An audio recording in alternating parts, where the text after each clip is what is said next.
Hey everybody, this is Artie Aster from B Sharp and C. So I'm going to go ahead and do an episode about EPICA, and this is a live version of Cross the Divide, and it was recorded early in 2026. So it's not a performance that's a few years old like some of the ones that I've been doing. Um, and I do apologize if I seem completely dead. I have a new job. It's got me driving around all over Charleston, South Carolina area, and yeah, the days are long. So, but I'm home now, and I haven't gotten back into playing just yet. I'm still trying to find a happy space where I can get back into playing regularly. That's something that I will never really, I'll never really let it go. But for this move, because this move was just gigantic for us, and a lot of crap happened during the move. Because of that, um, I am prioritizing, I guess, and putting the more important things first. And that means that the 2 hours a day of playing saxophone, I can't happen right now. So, anyways, let's go ahead and listen to this song. I'm just dying to listen to it. And really, there's not much I can say, to be honest with you. I can sit here and talk all night, but that gets boring, right? You don't want to hear me talk. You want to hear the song. All right, let's listen to Cross the Divide with Epica.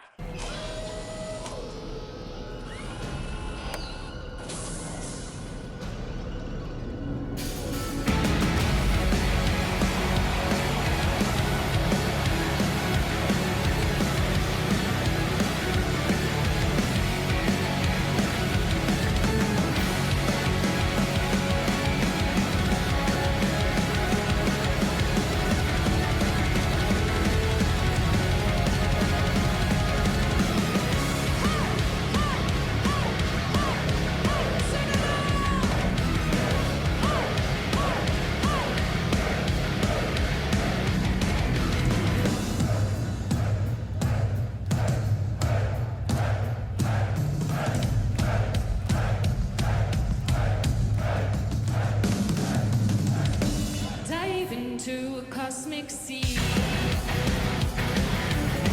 unravel lost mysteries, navigate our spirits flying higher as we join the endless choir. We all unite, and now we rise, we fly across the divide. All at once to go back in time.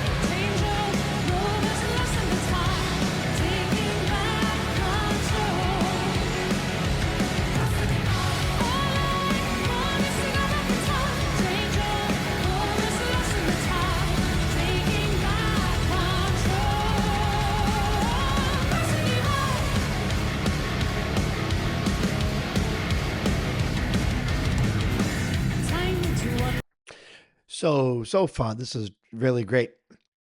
The song I am not familiar with, and not a super big fan of the song doesn't really reach me as much as some of their other songs do. But that doesn't mean that this isn't perfectly engineered, well written, well put together, and just well played. The instrumentation is amazing, and I love when Simone sings.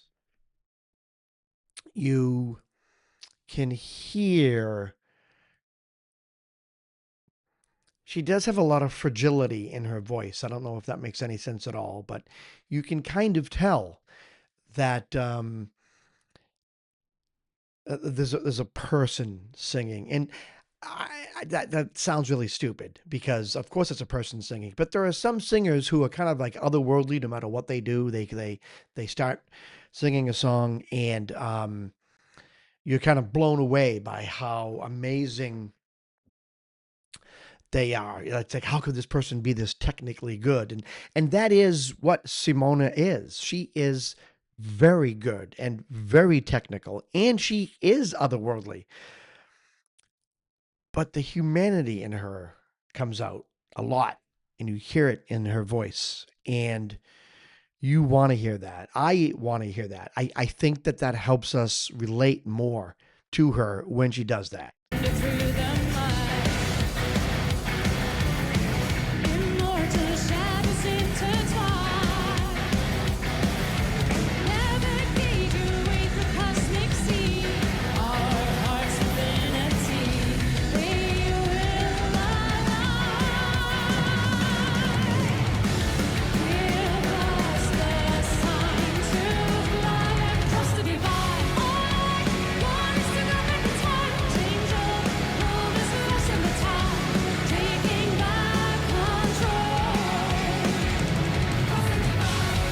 Just listen to Arien do that fill again.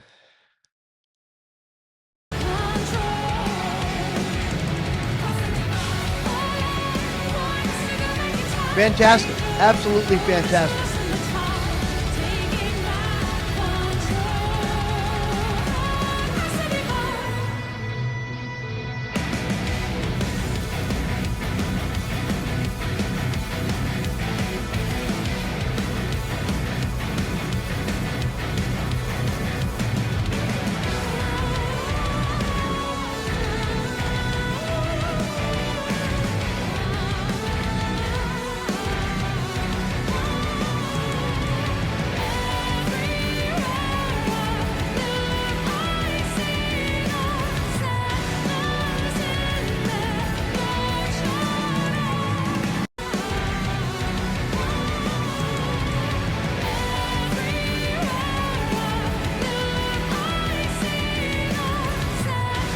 I like that. That little stop right there.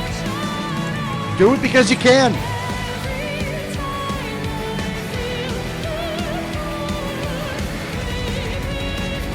Yeah, Arien changing up the drums.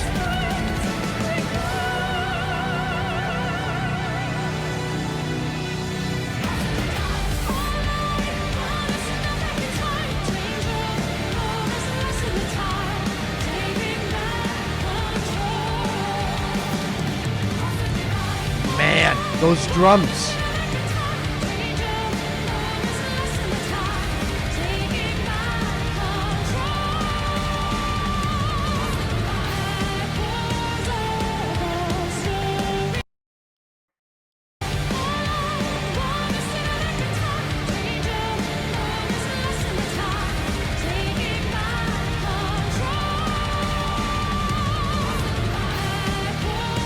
The drums are amazing.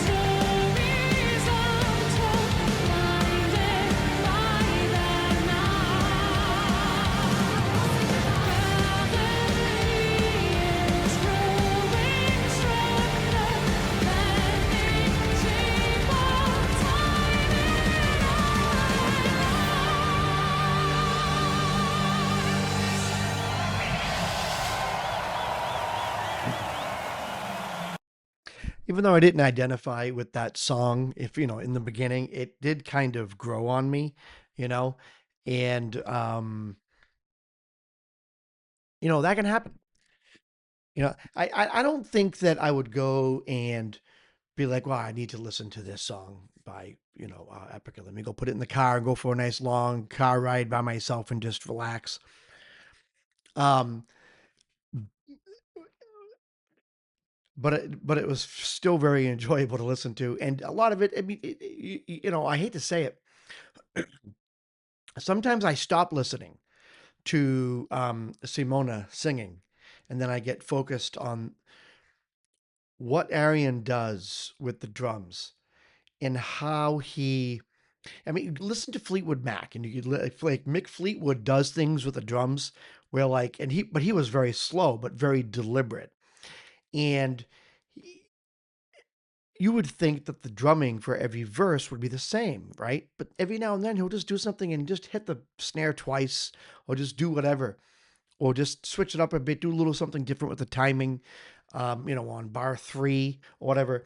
Um, so things stand out as being different. But he was a very slow drummer, and he had great fills.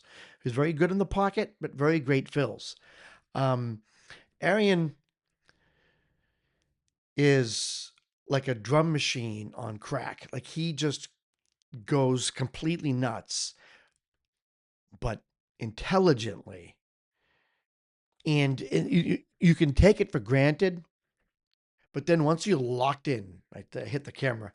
Once you're locked into it, there's no turning back. Then you listen to his drumming and you realize just how hard it really is to do and how amazing he does it. And probably effortlessly because he does it in every song. He's just phenomenal in every song. Um, Anyways, let me know what you think. If you have any, this is what I'm looking for right now. So if you have any suggestions for me, put it in the comments. But I'm looking for three things right now. symphonic metal, right? I'm looking for some symphonic metal, operatic metal, um, dark country, and some good jazz blues fusion.